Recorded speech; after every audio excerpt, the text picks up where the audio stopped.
Hello, I'm Maureen Millette, a registered dietitian, and here's Maureen's Mealtime Minute. Previously, I talked about a My Plate overview. We'll take a look at each section. This session, we'll take a look at fruits and vegetables. The fruit and vegetable food groups contain some of the most nutrition-rich foods you can eat. Nutrition-rich foods are foods that provide the greatest number of important vitamins and minerals for the least number of calories. Fresh fruits and vegetables are specifically rich in nutrients that many Americans don't get enough of, not to mention that fresh fruits and veggies are chock full of water, which helps you feel more full and keeps you hydrated. That's why My Plate recommends filling at least half your plate with fruits and vegetables every time you prepare a meal or any time you eat. This should add up to at least 2.5 cups each day, and as we get older, more servings are better. Keep in mind that fruits and vegetables can be prepared using a variety of methods, from just raw, to roasting, to steaming, to sautéing, to grilling, to boiling, which will keep your taste buds from getting bored. There's a large range of fruits and vegetables and a whole rainbow of colors to make it fun. Specific colors have specific benefits, but we do know that a diet high in fruits and vegetables tends to have lower chances of developing cancer, preventing heart disease, and keeping your bones healthy. Fruits and vegetables in season are always best, but did you know that canned and frozen are also picked at harvest peak? They've been partially cooked, and vegetables often have salt added to them, or fruits will have added sugar. That's why we suggest fresh is best. All fruits and vegetables, whether fresh, frozen, canned, or dried, are great choices. How much do we need? The number of servings we need changes based on our age. 1 to 2-year-olds are hard as they don't have as many teeth, but there are plenty of soft fruits and vegetables for them. 2 to 3-year-olds should have a total of 2 cups combined of fruits and vegetables each day. 4 to 8-year-olds should have 2.5 to 3 cups combined. At age 9, we shift to offer boys more servings. Boys should have 4 cups and girls just 3.5. At age 14 to 18, girls should have 4 cups and boys 5 cups according to the dietary guidelines. At age 19, adults should strive to have even more, 6 to 6.5 cups. We suggest increasing our vegetable servings for adults as they can be lower in calories with less sugar. Now, let's consider serving sizes. A 1 to 3-year-old won't eat a full adult serving and will probably only eat one good meal each day, but they will need snacks to keep them well fed. Here's where you can sneak additional fruits and vegetables into their diets. Plan their meals as best you can. If they will eat cereal, consider adding half a small banana or 2 strawberries on top, half an apple in slices for a mid-morning snack. Lunch, a half a cup of spaghetti with tomato meat sauce, and in the afternoon, a half a cup of peeled cucumber with a yogurt dip. Dinner, a 1/4 cup of broccoli and a 1/4 cup of pineapple, which will equal 2 cups for the day. As your child's appetite changes, consider increasing the portion size of the fruits and vegetables to meet their needs as they age. To start, plan on 1 tablespoon of a fruit or vegetable based on their age. For a 1-year-old, that's just 1 tablespoon. A 2-year-old, 2 tablespoons or 1/8 of a cup. 3-year-old, 3 tablespoons. 4-year-old, 4 tablespoons or a 1/4 cup. And at age 8, they're up to a half cup portion. Fruit or juice. Juice is a wonderful convenience. It is sweet tasting and still nutritious, and children will readily drink it. But if possible, consider the whole fruit. Do juice only once a day. We don't want to overload them with too much juice.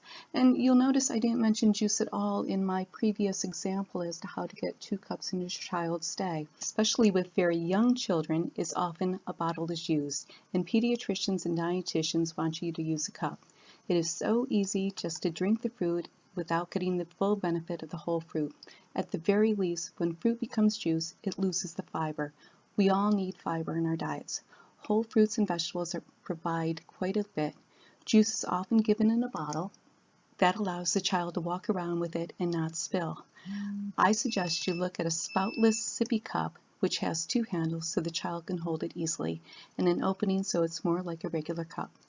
Children should be off the bottle at a year. Fiber is important to help to help us feel full and help our digestion.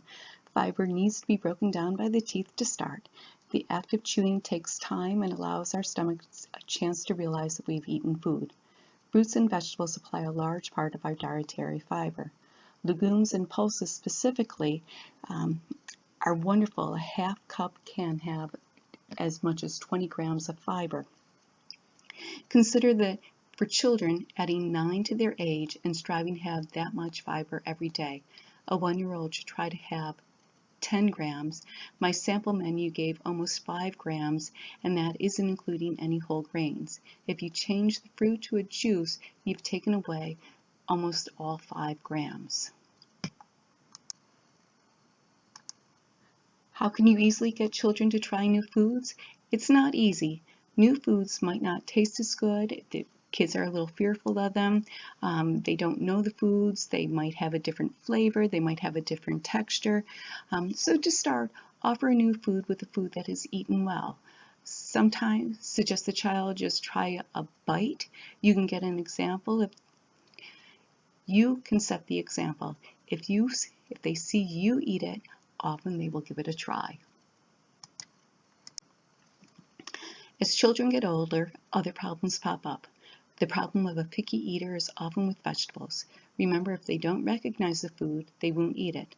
The favorite vegetable for the younger crowd tends to be French fries, and many of us love the crispy, salty potatoes. A few tips to make vegetables more appealing: offer a choice. Sometimes just letting them have the vegetable uncooked will make all the difference. Ask it at dinner. Ask, would you like broccoli tonight for dinner, or cooked or raw? Or for a young child, let them choose between 2 vegetables. Tell them, tonight we are having rice and beans for dinner. Would you like to have green beans or tomatoes? As children get older, you can offer more choices, but limit it to no more than 4. There is no need for you to be a short order cook. Another means to help them try the vegetable is to grow it. Lettuce is an easy one to start, and if you trim it down so there's like 2 inches left on the leaf, it will sprout all summer long. To have more fruits and vegetables in your diet, try these tips. Use the My Plate design for all meals and snacks. Make half your plate fruits and vegetables. Choose a rainbow of colors. Offer choices. You could do cooked or raw, 2 different vegetables, and in a pinch, fall back on fruits. Fruits are just as nutritious. They're sweet, they're tasty, and kids often like them. And then try making an adventure. These aren't tomatoes, but they're moon squishers. Add vegetables to foods your child already likes. Put more veggies on the pizza. Add veggies to the scrambled eggs. Add grated vegetables to spaghetti sauce or grate vegetables into soups. It's an easy way to go, and it can make it much easier for the kids to try. And be the example. Also eat what is served. Remember what Ellen Satter says: the parent decides what, where, and when a child eats. The child decides how much and whether to eat. Lastly, try making it a challenge and seeing how everyone in the family does. You could download my fruit and vegetable challenge, put people's names in, and see how many servings each one gets. I'm Maureen Millette, and this has been my Mealtime Minute. This meal cost about $21, and here are the ingredients. 1 cup of rice. You can most definitely use brown rice, but I used black. 2 cups of chopped spinach, 1/4 cup of broccoli, sliced onion, 4 chopped mini sweet bell peppers, and half a tablespoon of ginger, 4 slices of eye-round beef, seasoned and sliced. Or you can cook the beef and then slice it afterwards.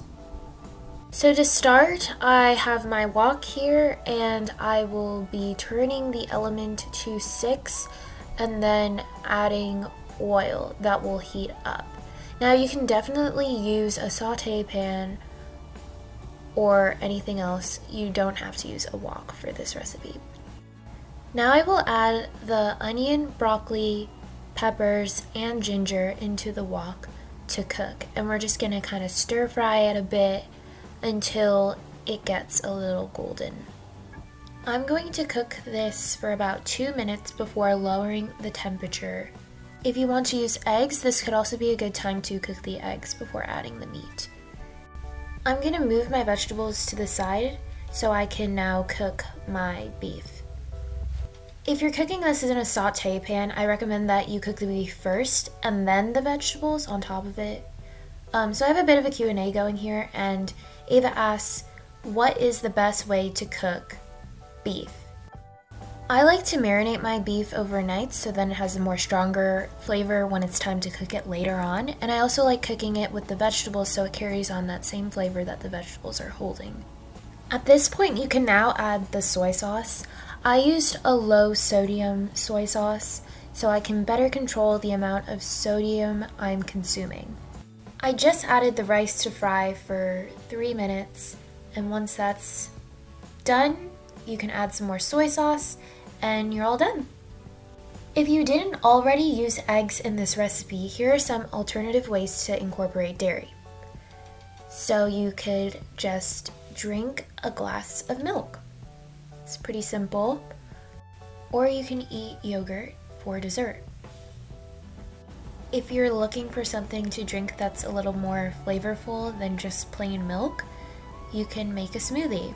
So here I've added milk, yogurt, and spinach into my smoothie. I love adding spinach to smoothies because you can't even taste it, and it's a great way to get the right vitamins into your diet. Here you have it, our green smoothie.